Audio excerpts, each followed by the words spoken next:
So I'll be talking with you about reporting and documenting where you've searched for hydrilla. So there is a data form that is available on the Hydrilla Hunt part of the NYSFOLA webpage.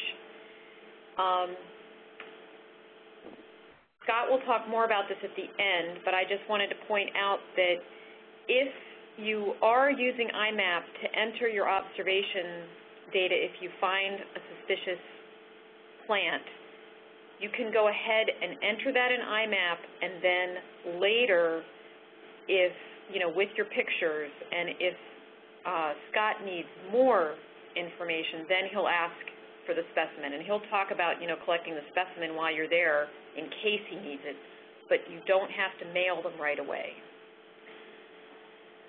So the form covers basic information that will help figure out all this work that's going on.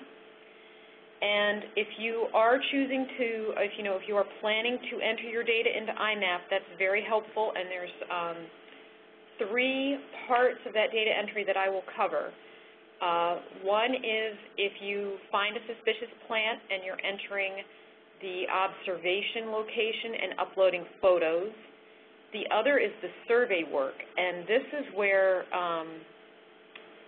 sometimes if you don't find it, you think, why put that in? But it's really, really helpful to know where people have looked and where people have not looked. So that absence data is just as important. And then if you are in a range that has good cell phone reception, you can use your smartphone to enter observation records if you prefer. So for those of you not familiar with iMap Invasives, it is the invasive species database for New York State, and at the URL that we give at the end, there's more information about iMap. And through the PRISM network, which has already been mentioned, we do trainings every year, and you can find out more through the PRISM network as well. I will point out that even for people who prefer to use their paper field forms and are not comfortable entering their data directly into iMap, you can go to the New York imapinvasives.org website and request a login so that you can view the data, and then you can search on hydrilla and see, if it's shown up in any new locations or any other species that you might be interested in. You can also sign up for an email alert.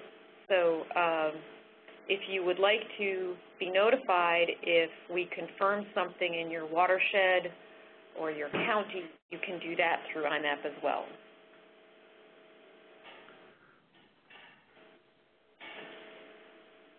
So in iMap, there is observation data, assessment data, treatment data, and survey data, as well as project data. We will focus on observation and survey for the purpose of this Hydrilla Hunt project. So the observation is very simple interface, and basically we're capturing who, what, when, where, and as everyone is emphasizing, photos. Photos on a white background in good light. Jennifer Dean has developed a training video specifically for this project, and the link to that is in the Hydrilla Hunt webpage on NYSFOLA, as well as on the New York imapinvasives.org. So all the specific details are covered in that video. It's, I don't know, maybe 15, 14 minutes long, and then there's a quiz. So if you go through that, it'll give you all the specific directions, and then when you submit your quiz, we will, that'll go into the iMap Invasives box, and we will get a login to you.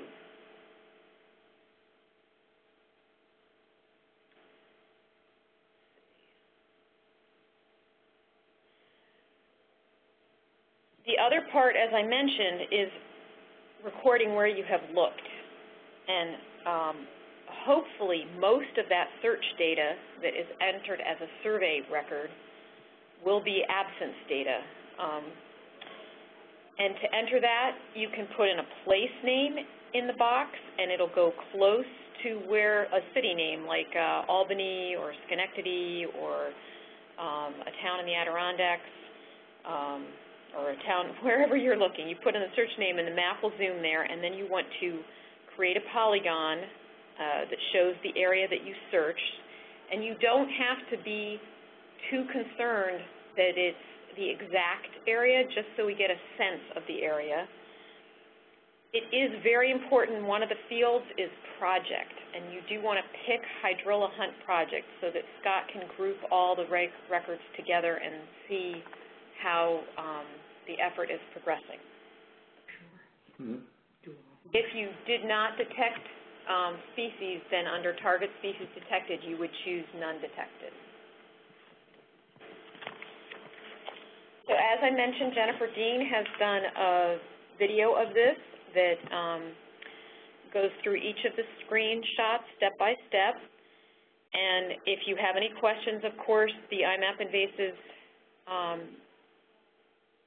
box is the best to email those questions to, and that is on this site, the NewYorkIMapInvasives.org. Under the training tab has a special video just for this. It says Hydrilla Hunt video. And as I mentioned, if you only want to do, the paper form, you can still request a login to view data and to sign up for email